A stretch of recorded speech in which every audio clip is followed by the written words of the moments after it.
Ayun, nabuksan. Oh, bukas na. SkyDrive nag-stack up. Ayaw mabuksan yung susian, ayaw mabuksan yung pinto. Ano nga bang gagawin? Una,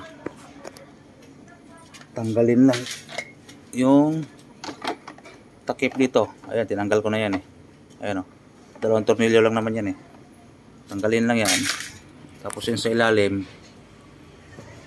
may kita mo na yung ano doon, yung lock nya, yung may spring. Tapos isprayan mo lang siya ng WD-40. Yan.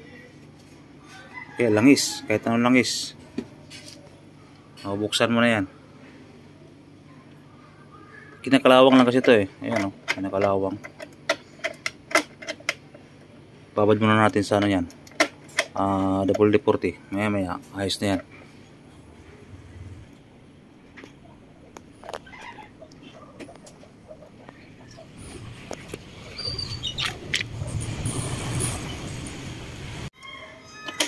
Ayun, nabuksan. Oh, bukas na.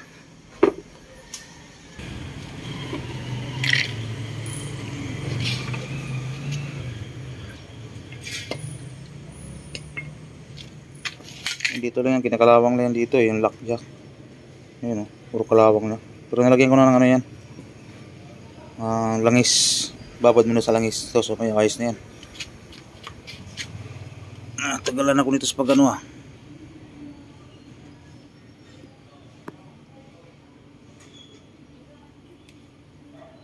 Ganyan kasi nangyayari pagka tag-ulan.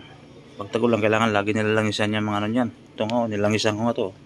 Ay, tumigas na rin to. Ito, yan. Yan, lumambot na siya. Tag-ulan kasi ngayon eh. Kailangan pag tag-ulan, yung mga joint-joint niyang gumagalaw, kailangan lagyan langis. Ito, nilagyan ko na rin ng langis to eh. Ito lang nilalagay ko, yung langis na to. Langis rin naman to eh. WD-40 muna, tapos pag natanggal na yung kalawang, tsaka lagay na langis.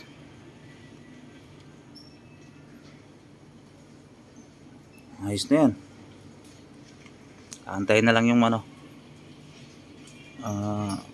mababad sa langis yung ano, yung mga may kalawang. Ito, lagyan na lang langis to eh. Dapat nilagyan rin na langis to. Ito mga ganito.